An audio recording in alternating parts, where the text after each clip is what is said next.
Assalamualaikum warahmatullahi wabarakatuh. Selamat pagi Bapak Ibu CMGD. Kali ini saya akan mereview sebuah film drama biografi yang berjudul The Founder yang dirilis pada tahun 2016.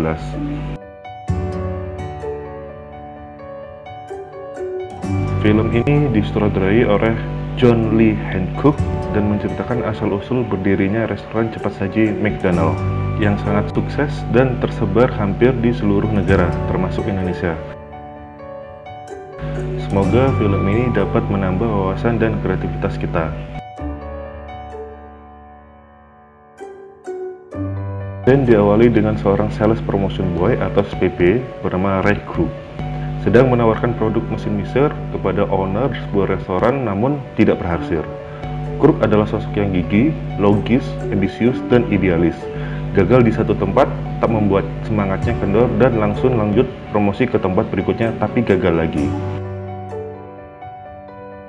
Karena tak kunjung membuah hasil, dia mencoba menghubungi manajernya di kantor dan menanyakan apakah ada pesanan produk mixernya. Ray kaget karena dikatakan ada sebuah restoran di tengah gurun dan memesan 6 mixer sekaligus. Karena tempatnya cukup jauh dan khawatir jika itu penipuan, tanpa pikir panjang langsung menelpon pihak restoran dan memastikan jika pesanan tersebut benar adanya. Tiba di sana, Ray dikagetkan dengan pemandangan puluhan orang yang sedang mengantri. Ya, itu adalah gerai makanan cepat saji McDonald. Karena penasaran, Ray pun ikut mengantri untuk melihat makanan seperti apa yang dijual. Ternyata itu hanyalah gerai yang menjual burger dan susu kocok. Ray kembali dikagetkan saat dia baru saja selesai memesan menu.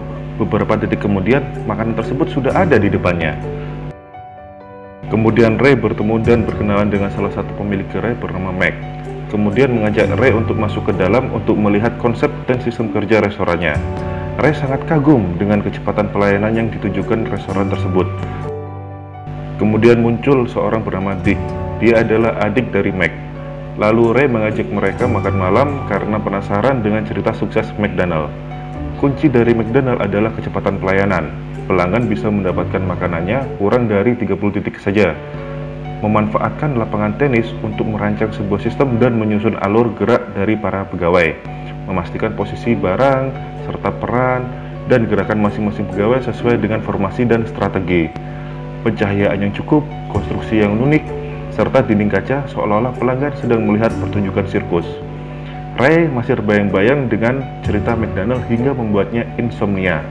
Keesokan harinya, Ray muncul di hadapan Mac dan Dick untuk sebuah ide demi kemajuan McDonald.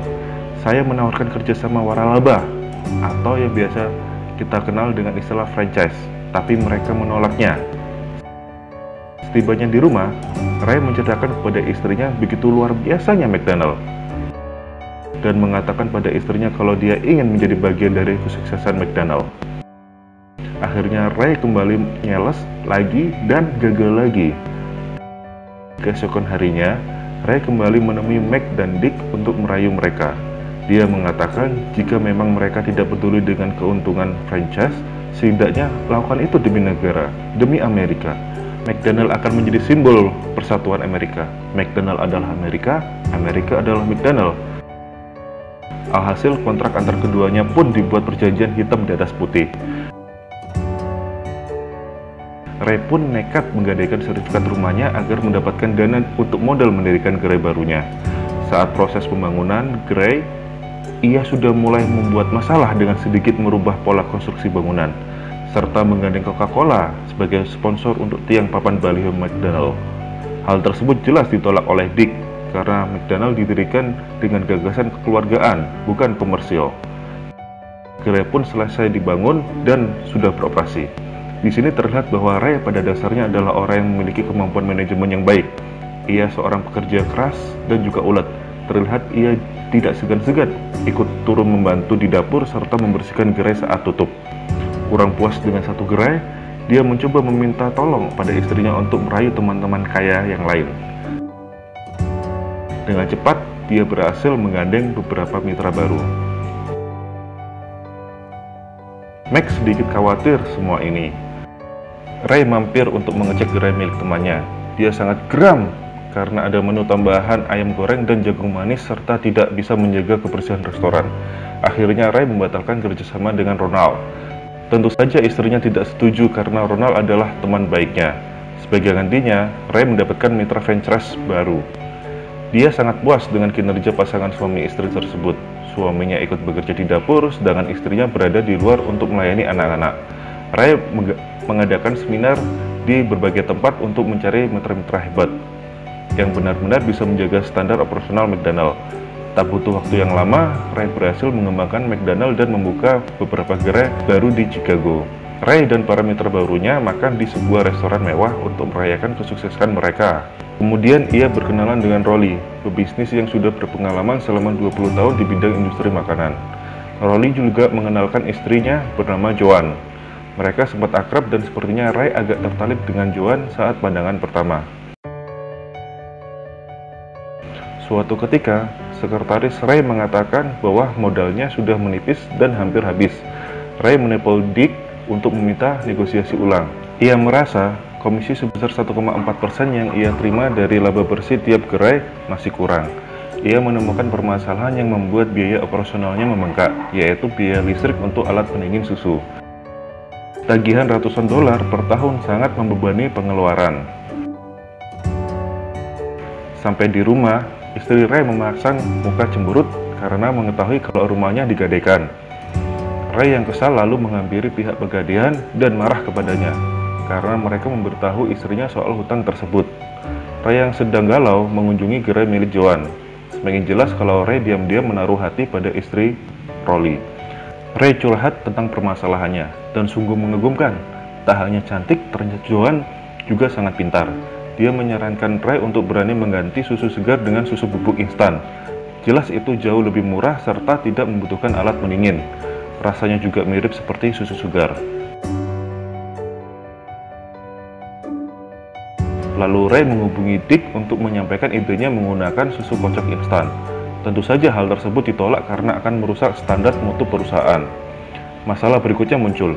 Ray mendapatkan surat peringatan terakhir dari pegadaian karena pinjamannya sudah jatuh tempo sehingga dia terancam kehilangan rumahnya.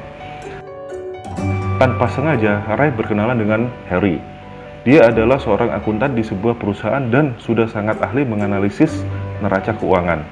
Harry menyarankan agar dia tidak hanya menjual sebuah sistem proporsional, tapi juga harus sebagai penjual lahan dan menerima uang sewa, maka keuntungannya akan berlipat-lipat ganda. Kemudian Harry mencarikan dukungan dari investor dan lembaga keuangan lainnya. Sehingga terbentuklah Franchise Realty Corporation. Mac dan Dick menyadari akan hal itu dan meminta Ray untuk menjelaskan apa yang sebenarnya terjadi. Ray menyanggah bahwa itu hanyalah perusahaan untuk membantu layanan persewaan.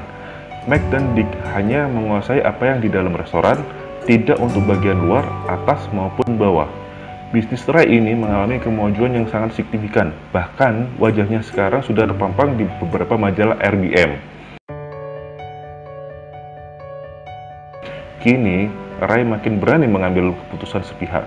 Dia menyetujui penggunaan susu kocok instan. Malam harinya, Ray dan Joan mojok untuk telepon-teleponan. Ray mulai berani menggoda Joan. Ternyata, istrinya Ray belum tidur dan menyadari bibit-bibit perselingkuhan mereka.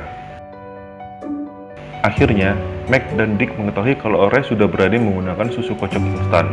Mereka marah besar, karena itu sudah sangat keterlaluan dan melanggar kontrak.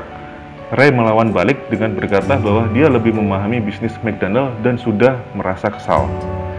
Scene berpindah ke suasana makan malam keluarga yang sunyi, tenang antara Ray dan istrinya. Lalu secara tiba-tiba Ray mengatakan kalau dia ingin minta cerai.